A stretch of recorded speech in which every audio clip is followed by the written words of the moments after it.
ಧಾರವಾಡದ ವಿಶ್ವವಿದ್ಯಾಲಯ ಕರ್ನಾಟಕ ವಿಶ್ವವಿದ್ಯಾಲಯದಲ್ಲಿ ಒಂದು ಅತ್ಯಂತ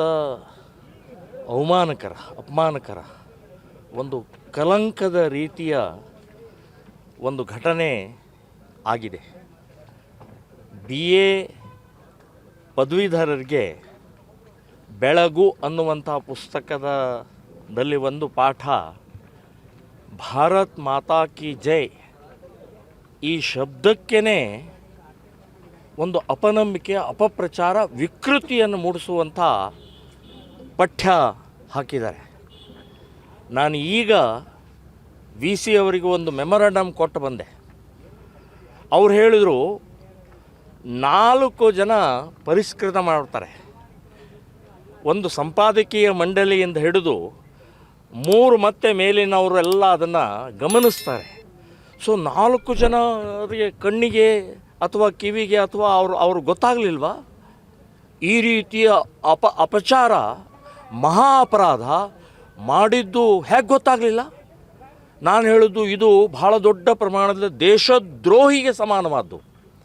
ಇದು ತುಕ್ಕಡೆ ಗ್ಯಾಂಗ್ ಅಂತೇನು ನೆಹರು ವಿಶ್ವವಿದ್ಯಾಲಯದಲ್ಲಿ ಒಂದು ಗ್ಯಾಂಗ್ ಇದೆಯಲ್ಲ, ಇಡೀ ಬರೇ ದೆಹಲಿ ವಿಶ್ವವಿದ್ಯಾಲಯದಲ್ಲಿ ಅಷ್ಟೇ ಅಲ್ಲ, ಎಲ್ಲ ವಿಶ್ವವಿದ್ಯಾಲಯದಲ್ಲಿ ಈ ರೀತಿಯ ವಿಕೃತವಾದಿಗಳು, ಬುದ್ಧಿಗೇಡಿಗಳು, ನಮ್ಮ ದೇಶದ ಬಗ್ಗೆ ಅಪನಂಬಿಕೆ ಇರುವಂಥವ್ರು ಎಲ್ಲ ವಿಶ್ವವಿದ್ಯಾಲಯದಲ್ಲಿದ್ದಾರೆ. ಅದೇ ಮಾದರಿಯಲ್ಲಿ ಇಲ್ಲೂ ಒಬ್ಬ ಅನ್ನೋಕ್ಕಿಂತ ಒಂದು ಟೀಮ್ ಕೆಲಸ ಮಾಡ್ತಾ ಇದೆ. ಸೊ ನಾನು ಹೇಳೋದು ಇದನ್ನು ಖಂಡಿಸ್ತಾ ಇದ್ದೀವಿ, ವಿರೋಧಿಸ್ತಾ ಇದ್ದೀವಿ. ಚೈನಾದ DNA ಅವರು ಇವರೆಲ್ಲ ಇವರ ಮಾನಸಿಕತೆ ಯಾವುದು ಅಂತನ್ನೋದು ಕಂಡುಹಿಡಬೇಕು. ದೇಶ ರೀ ಇದು, ಭಾರತದಿದು. ಭಾರತ ಮಾತಾ ಕಿ ಜೈ ಅಂತಂದರೆ ಏಕತೆ, ಸಮಾನತೆ.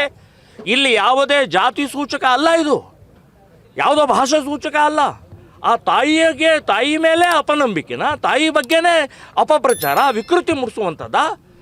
ಇದು ಬಹಳ ದೊಡ್ಡ ಅಪರಾಧ ಆಗಿದೆ. VC ಅವರು ಮತ್ತು ರಾಜ್ಯಪಾಲರಿಗೆ ಕೂಡ ನಾನು ಹೇಳ್ತಾ ಇದ್ದೀನಿ, ಇದು ಈ ರೀತಿಯ ಮಾನಸಿಕತೆ ಬರೀ ಪಠ್ಯಪುಸ್ತಕ ತೆಗೆದು ಪಕ್ಕಕ್ಕಿಟ್ಟರೆ ಆಗೋದಿಲ್ಲ.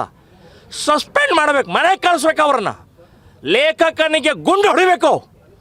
ನಮ್ಮ ಭಾರತ ಮಾತೆಯ ಬಗ್ಗೆ ಒಂದು ಅವಮಾನ ಮಾಡುವಂಥವನಿಗೆ ಇವರಿಗೆ ಕ್ಷಮೆ ಇಲ್ಲ. ಇದು ಅಕ್ಷಮ್ಯ ಅಪರಾಧವನ್ನು ಮಾಡಿದಂಥವ್ರ ಮೇಲೆ ಕ್ರಮ ತಗೊಳ್ಬೇಕು ಅಂತನ್ನುವಂಥದ್ದು. ಕ್ರಮ ತಗೊಳ್ಳಿಲ್ಲ ಅಂತಂದರೆ ಇಡೀ ಕರ್ನಾಟಕದಲ್ಲಿ ವಿದ್ಯಾರ್ಥಿ ಪರಿಷತ್ ಏನು ನಿರ್ಣಯ ತಗೊಳುತ್ತೋ ಅದಕ್ಕೆ ನಾವು ಬದ್ಧರಾಗಿದ್ದೀವಿ, ಹೋರಾಟವನ್ನು ಮುಂದುವರಿಸ್ತೀವಿ ಅಂತನ್ನುವಂಥದ್ದು ನಾನು ಹೇಳ್ತಾ ಇದ್ದೀನಿ.